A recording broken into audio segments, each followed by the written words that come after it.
أعوذ بالله من الشيطان الرجيم بسم الله الرحمن الرحيم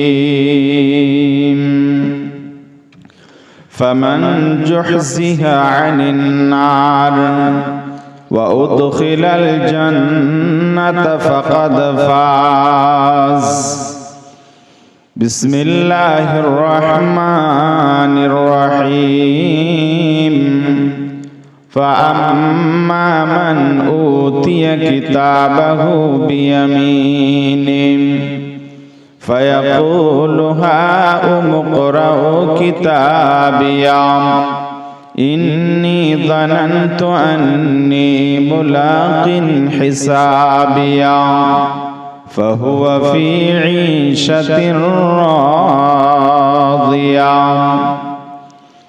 وعن أبي هريرة رضي الله تعالى عنه قال قال رسول الله صلى الله عليه وسلم موضوع صوت في الجنة خير من الدنيا وما فيها ألقى ما قال عليه الصلاة والسلام رب اشرح لي صدري ويسر لي أمري واحلل عقدة من لساني يفقه قولي ربي زدني علما ربي زدني علما ربي زدني علما.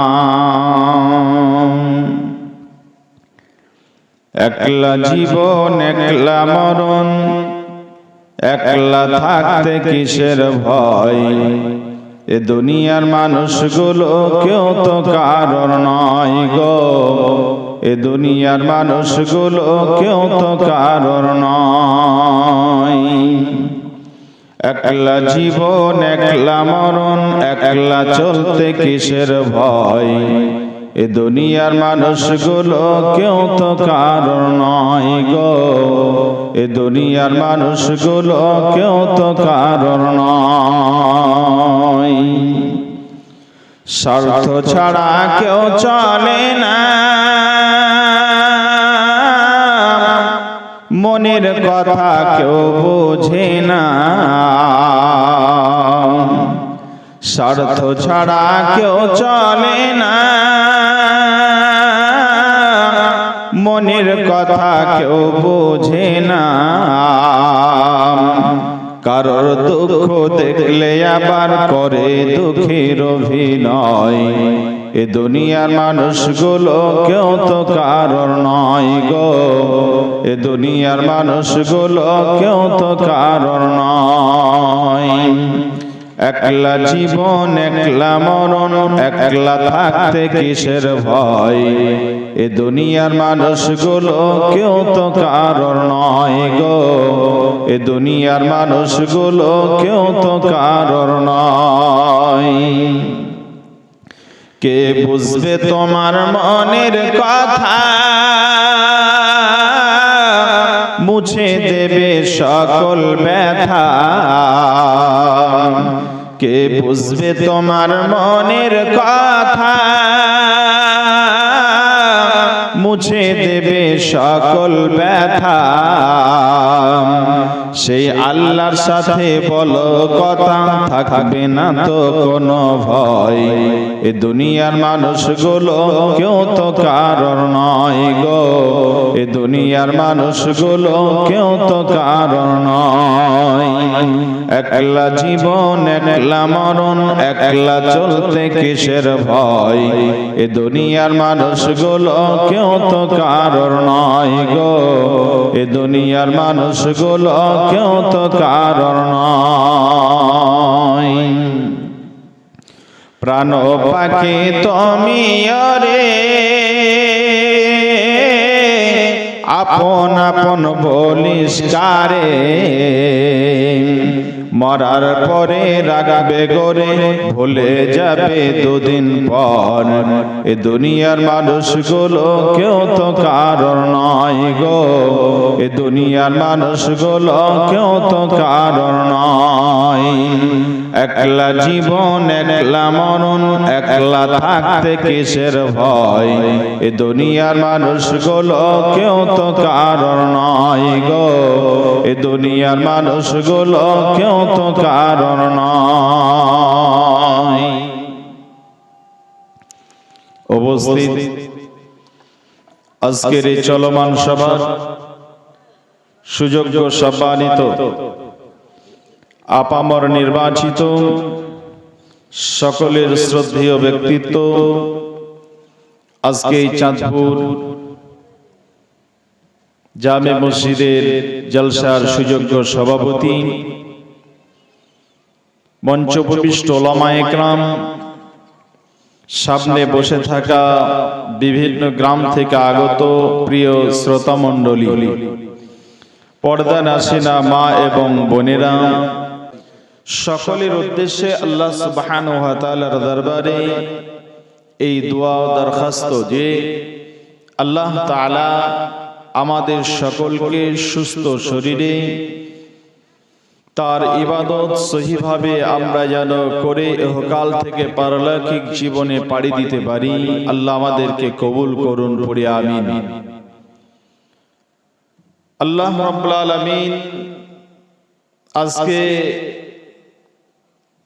মসজিদ কেন্দ্রিক একটি মাহফিলের ব্যবস্থা গ্রাম কর্তৃপক্ষ করেছিলেন।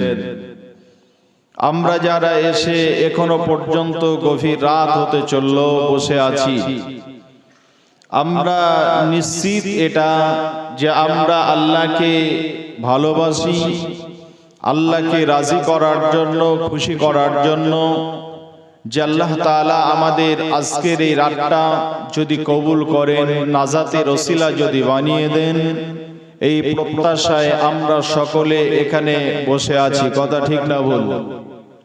যদি ঠিক হয় তাহলে আল্লাহকে খুশি করার জন্য আমরা একটা বাক্যের দ্বারাই আমরা প্রশংসা করে মুখরিত করে তুলি। সকলের সমসুরে পাঠ করছি আলহামদুলিল্লাহ। আরো জোরে বলি আলহামদুলিল্লাহ। অতঃপর প্রিয় নবী সাল্লাল্লাহু আলাইহি ওয়াসাল্লামের প্রতি লাখো কোটি সালাম বিবর্ষিত হোক সাল্লাল্লাহু আলাইহি ওয়াসাল্লাম। আজকে আমি আপনাদের সামনে কোরআনুল কারীম থেকে কয়েকটা আয়াত পাঠ করেছি। উক্ত আয়াতকে সামনে রেখে কিছু কথা আপনাদের সামনে আরো কিছু আয়াত এবং হাদিস নিয়ে এসে আলোচনা করার চেষ্টা করব। ওয়ামা তাওফিক ইল্লা বিল্লাহ আলাইহি তাওয়াক্কালতু আলাইহি উনীব। এখানে যারা আমরা বসে আছি, আমার উদ্দেশ্য হলো, আমাদের সকলের উদ্দেশ্য হলো আখিরাতে সফল। কথা ঠিক না ভুল? এই এলাকা হলো চাষী এলাকা, চাষ করেন বহু মানুষ আছেন যারা চাষী। চাষ করতে গিয়ে দেখবেন নতুনত্ব চাষ। আপনাদের এলাকাতে একটা নতুন চাষ আবিষ্কার হয়েছে, তার নাম হলো মাখনা।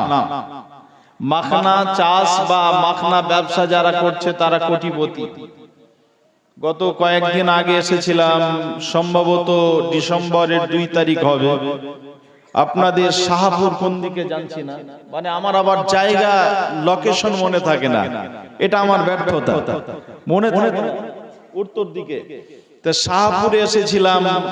একটা লোককে একজন দেখাচ্ছে, এই লোকটা 7 মাস আগে ছিল একদম নিঃস্ব গরিব, বাড়ি করার পয়সা ছিল না, মোটরসাইকেল, একটা ভাঙা মোটরসাইকেল নিয়ে ঘুরতো। এখন ওই গাড়িটা এই লোকটা চেপে বেড়ায়। ওর বাড়িটা দেখবেন, আমাকে বাড়িটা দেখালো, এত সুন্দর বাড়ি বানিয়েছে। এখন কোটিপতি। কি করে না, মাখনার ব্যবসা করে। আপনাদের বোঝাতে চাচ্ছি, এটা মানুষ চায় যে চাষ করব কিন্তু লাভজনক চাষ করব। কথা ঠিক না ভুল? চাষি চাষ করবে, সে চাইবে যে লাভজনক চাষ করব, আমি চাষে সফল হব। কথা ঠিক তো? চাষি চায় যে আমি লাভজনক ব্যবসা করে লাভ করে চাষে আমি সফল হব। ব্যবসাদার যিনি ব্যবসা শুরু করেন, ছোট্ট একটা ব্যবসা দিয়ে শুরু করে আস্তে আস্তে আস্তে আস্তে বেড়ার মানে বিরাট ব্যবসার পরিধি তৈরি করেন। এক সময় উনি একটা বিরাট ফ্যাক্টরির মালিক হন, বিরাট পরিধি নিয়ে উনি ব্যবসা করছেন, ওনার আন্ডারে 200-100 লোক কাজ করছে, উনি একজন সফল ব্যবসাদার। এলাকার লোক সবাই বলবে যে লোকটা একজন সফল ব্যবসাদার। কথা ঠিক না ভুল? ঠিক একই ভাবে আপনার দুটো ছেলে, একটা মেয়ে একটা ছেলে। বর্তমান তো মানুষ চাই, বিশেষ করে ভারতবর্ষের অধিকাংশ মানুষ বর্তমান যে পরিস্থিতি চলছে তাতে মানুষ চাচ্ছে যে 1:1, ছেলে মেয়ে 2 জন, আমরা বাপ মা 2 জন, মানে স্বামী স্ত্রী 2 জন, সন্তান 2 জন, এই 4 জনের ফ্যামিলি হবে সুন্দর। আর বর্তমান এটাই ঘটছে। তা একটা মানুষ, আমরা যেমন 5 ভাই অন্যায় করেছি, তো বাপ চাষি মানুষ মাঠ থেকে এসেছে, চাষ করে নাঙল নিয়ে, নাঙলটা থুয়ে বাকারি নিয়ে ছুটতে শুরু করেছে। এত বড় অন্যায় করলি কেন? কেন করবে এত বড় অন্যায়? আর এখন আপনার একটা ছেলে, তার চোখের দিকে তাকিয়ে আপনি তাকে মারতে পারছেন না, ধমকাতেও পারছেন না।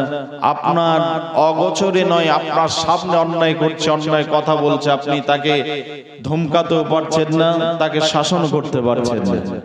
কথা ঠিক না?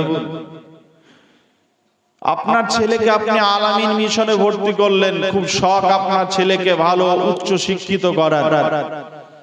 আলামিনে ভর্তি করলেন, আপনার ছেলের ব্রেনও ভালো, 90,000 টাকা ডোনেশন দিয়ে আপনার ছেলেকে ভর্তি করলেন খোদ খলদপুর মিশনে। আলামিনের যেটা মেন ক্যাম্পাস খলদপুর, সেখানে ভর্তি করলেন। ভর্তি করার 1 মাস পর আপনার ছেলে ফোন করছে, আব্বু আমি থাকতে পারছি না, আমার শরীর খারাপ, জ্বর ছাড়ে না, আমি খাবার খেতে পারি না। কারণ আপনার ছেলে বাড়িতে যে খাবার খেয়েছে, মিশনে তো এই খাবার পাবে না। কারণ সন্ধ্যার সময়, রাত আসলে পারে আলুর ভর্তা আর ডাল, একটাই তরকারি। সন্ধ্যার সময় এটা হলো, রাতে তাকে মাংস ভাত সপ্তাহে 1 দিন দেবে। আপনার ছেলে তো মাছ মাংস ছাড়া ভাত খেত না। কারণ এই লক্ষ্যে আপনার ছেলে ওখানে গিয়ে পরিবেশের সঙ্গে মিশতে পারল না। সে তার শরীরকে ওখানে ঠিকভাবে শরীরকে মেকআপ দিয়ে চলতে পারল না। সে ভাবলো আমার বাপের কিসের অভাব, আমি এখানে কেন থাকবো। আপনার ছেলে ওখানে থাকতে পারল না। আপনাকে বারবার ফোন করে বিরক্ত করার কারণে আপনি দেখছেন আমার একটা ছেলে যদি বিপদ হয়ে যায়, ছেলেটাকে বাড়ি নিয়ে এলেন। বাড়ি নিয়ে আসার পর 1 মাস রাখলেন, তাকে বুঝালেন, সুস্থ হলো, বাড়িতে খাওয়া দাওয়া ভালো হলো, সুস্থ হলো। এরপরে ছেলেটাকে ভাবলেন খলদপুর রাখবো না, মিশন কর্তৃপক্ষ নুরুল ইসলাম সাহেবের সাথে কথা বলে আপনার ছেলেটাকে রেখে এলেন দক্ষিণ দিনাজপুর সাগাতে। ওখানে 2 সপ্তাহ কাটলো। তারপরে আপনার ছেলে বলছে এখানে আমি থাকতে পারবো না, তার কান্না কেউ বন্ধ করতে পারে না। ছেলেটাকে বাধ্য হয়ে আপনি বাড়ি নিয়ে এলেন। বাড়ি নিয়ে এসে মন খারাপ করে সকালে চায়ের দোকানে, বাদের উপরে চায়ের দোকানে বসে মন খারাপ করে চায়ের দোকানে বসে চা খাচ্ছেন। পাশে আপনার খুব পাশে থাকে, কাছে থাকে এমন একটা বন্ধু জিজ্ঞাসা করছে, কি হয়েছে গাফফার ভাই, তোমার মন খুব খারাপ? বলছে বলিস না সেলিম, আমার ছেলে একমাত্র, ভর্তি করলাম, কিন্তু আমার ছেলেকে ভর্তি করার পর খলদপুরে থাকতে পারলো না। আবার তাকে মেহনত করে ভাবলাম, বুঝিয়ে সুঝিয়ে আলামিনেরই শাখা দক্ষিণ দিনাজপুরে রাখলাম, ওখানেও থাকতে পারলো না। 90,000 টাকা খরচা করে ছেলেকে ভর্তি করলাম, শুধু 90,000 টাকা মিশনকে দিয়েছি, বাকি খরচা আলাদা। তখন পাশে আর একটা লোক ছিল, বলছে ছেলে যদি মানুষ করতে হয় তাহলে আমাদের গ্রামের পশ্চিম পাড়ার আব্দুল্লাহর মতো গার্জেন হতে হবে। কেন না, আব্দুল্লাহর 5টা ছেলে, এক বড় ছেলেটাকে সে এমডি, খুব ভালো উন্নত মানের একটা ডাক্তার বানিয়েছে। 2 নাম্বার ছেলেটাকে কলেজের প্রিন্সিপাল। 3 নাম্বার ছেলেটা এমন একজন মাওলানা দুই বাংলার মানুষ, বাংলাভাষী যত মানুষ আছে সমস্ত মানুষ তাকে এক নামে চিনে। যেমন আব্দুর রাজ্জাক হাফিজাহুল্লাহ তাআলাকে চিনে, যেমন আমাদের দেশের মতিউর রহমান মাদানী দাম্মাম ওনাকে যেমন চিনে, ঠিক ওই মাপের একজন তিনি মাওলানা বানালেন। 4 নাম্বার ছেলেটা খুব বড় একজন ব্যবসাদার। 5 নাম্বার ছেলেটা হলো খুব হাইকোর্টের, সুপ্রিম কোর্টের একজন উকিল। পাশে যারা বসেছিলেন তারা বলছেন কথা ঠিকই বলছে, আব্দুল্লাহর মতো যদি আমরা গার্জিয়ান হতে পারি তাহলে আমাদের ছেলেগুলো সব সাকসেস হয়ে যাবে। ও গার্জিয়ান হিসেবে একজন সফল, গার্জিয়ান হিসেবে সফল, অভিভাবক হিসেবে সফল। আমি আজকে আপনাদের কাছে যে কথাটা বলতে চাচ্ছি, প্রত্যেকটা জায়গাতে আমরা যদি সফলতা খুঁজি তাহলে সফলতা আমরা পেয়ে যাব। যে লোকটা গার্জিয়ান হিসাবে খুব অ্যাক্টিভ ছিল, নিজের ছেলেদের ব্যাপারে শক্ত ছিল, ওই লোকটা তার ছেলেদেরকে মানুষ করতে পেরেছে। যে লোকটা ব্যবসাদার হিসাবে সফল তাকে আমরা সফল বলছি। যে লোকটা চাকরি করে, চাকরিতে অনেক কিছু করেছে, চাকরি করে ওই লোকটাকে আমরা সফল বলছি। যে লোকটা ভালোভাবে খুব নতুনত্ব কিছু চাষ নিয়ে এসে চাষে উন্নত করছে, ওই লোকটাকে আমরা চাষি হিসাবে সফল বলছি। গোটা এই আপনার হরিশ্চন্দ্রপুর নয়, আপনাদের মালদা জেলার সমস্ত মানুষ যদি একটা লোকের ব্যাপারে, আপনাদের গ্রামের একটা লোককে যদি একথা বলে যে এই লোকটা সমস্ত দিক থেকে সফল, কারণ এই লোকটার ব্যবসা আছে, ব্যবসাতে লোকটা সফল, লোকটার 5টা ছেলে খুব ভালো জায়গা আছে, লোকটা মানে বাপ হিসাবে সফল, অভিভাবক হিসাবে সফল, লোকটার একটা গুণ আছে, সে নিজে এবং কিছু কর্মচারী দিয়ে, কিছু লোক দিয়ে চাষ করে, ভালোভাবে চাষ করতে পারে, লোকটা চাষির দিক থেকে সফল।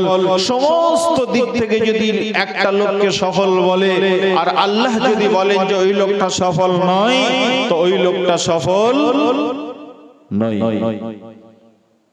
আপনাদের গ্রামের একটা লোক আছে, যে লোকটাকে আজকে জালসার কোন সভাতে যখন মিটিং হয়েছে লোকটাকে ডাকা হয়নি। আপনাদের গ্রামের কোনো বিবাহ শাদী হলে পারে লোকটাকে ডাকা হয় না। মসজিদ কোনো কাজ হবে, গ্রামের কোনো সভা হবে, লোকটাকে ডাকা হয় না। এমনকি যেই লোকটার পাশে যে মেয়েটা সদা সর্বদা জীবন কাটাচ্ছে তার নাম হলো তার স্ত্রী, তার অর্ধাঙ্গিনী, তার স্ত্রী বলে যে আমার স্বামী একদম সাদা সিধা খ্যাপা মানুষ। তার বড় ছেলে তার বাপের জন্য বলে আমার বাপ খ্যাপা পাগলা মানুষ, কিছুই বুঝে না, দুনিয়ার বিষয়ে কিছুই জ্ঞান রাখে না।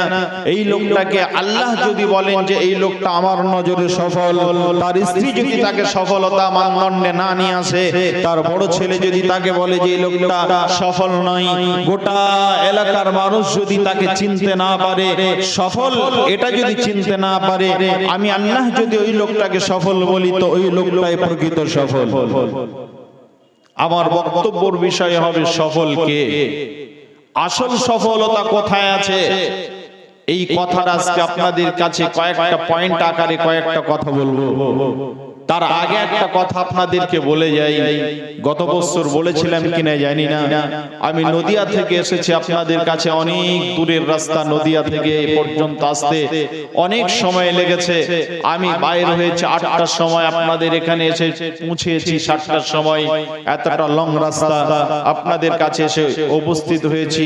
নতুন কথা না বলতে পারলেও একটা কথা আপনাদেরকে জিজ্ঞাসা করব, হরিশ্চন্দ্রপুর মাটিতে আপনারা বসবাস করছেন, একটা মানুষ বলেন যে ফেরেশতা কোন মানুষ দেখেছেন?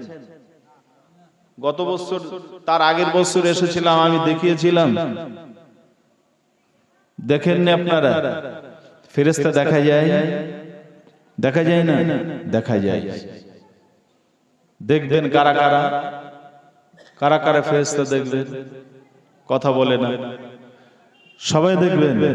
ওই লোক বলেছেন সবাই দেখবো। সবাই দেখবেন তো?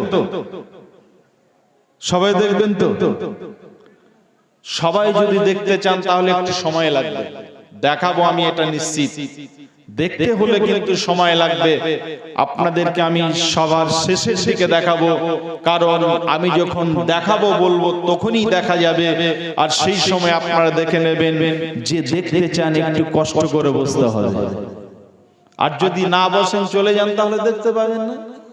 কিন্তু এটা কোরআন, এর নাম কি? কোরআন।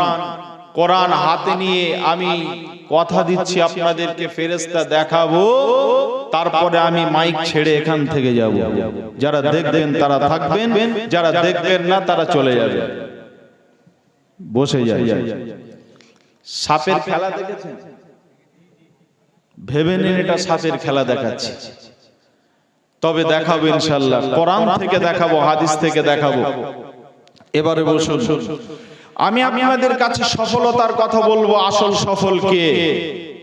আপনাদের গ্রামে অনেক মানুষ হজ করতে গেছে না? এখানে কেউ গেছেন? আপনি গেছেন? জাননি। অনেক মানুষ হজ করতে গেছেন, এলাকার বহু মানুষ হজ করতে যান, অনেক মানুষ হজ করে এসেছেন, অনেক মানুষ উমরা করে এসেছেন। যারা হজ বা উমরা করে এসেছেন তারা হজ করতে গেলে পারে বর্তমান সময়ে প্রায় 5.5 লক্ষ টাকা লাগবে। একজন মানুষ প্রায় 5.5 লক্ষ টাকা লাগবে একজন মানুষ যদি বর্তমানে হজ করতে যান। কারণ গত বছরে আমার আব্বা গিয়েছিলেন, আমি জানি কত খরচা হয়। আমি এই মর্মে আপনাদের বলছি, আল্লাহ বলছেন আমার ঘর বাইতুল্লাহ কাবা, এই কাবাতে একটা জায়গা আছে, একটা 4টা দেওয়াল আছে। কাবাতে 4টা দেওয়াল আছে, কালো একটা কাপড় দিয়ে ওটা লটকানো আছে। ওই কালো কাপড়ের উপরে সোনালী অক্ষরে লেখা আছে কোথায়? আল্লাহ বলছেন হরিশ্চন্দ্রপুরের মাটি থেকে তুমি এলে আর তুমি সফলতা খুঁজে পাবে না, সফলতার চাবিটা আমার কাছ থেকে নিয়ে যাবে না, তাহলে তোমার 5.5 লক্ষ টাকাই তো ব্যর্থ। এইজন্য আল্লাহ বলছেন যদিও আমার ঘরে আসতে পেরেছো, অন্ততপক্ষে কিছু না পারলেও আমার কাছ থেকে সফলতার চাবিটা নিয়ে যাও। কি সেটা? আল্লাহ সফলতার চাবি দিচ্ছেন। চাবিটা কোথায় আছে? কাবাতে রুকনি ইয়ামানি থেকে হাজারে আসওয়াদ পর্যন্ত যে দেওয়ালটা আছে, ওই দেওয়ালটাতে লেখা আছে হাজারে আসওয়াদ পর্যন্ত, রুকনি ইয়ামানি থেকে হাজারে আসওয়াদ পর্যন্ত এই দেওয়ালটাতে লেখা আছে কি? আল্লাহ বলছেন সফলতার চাবি।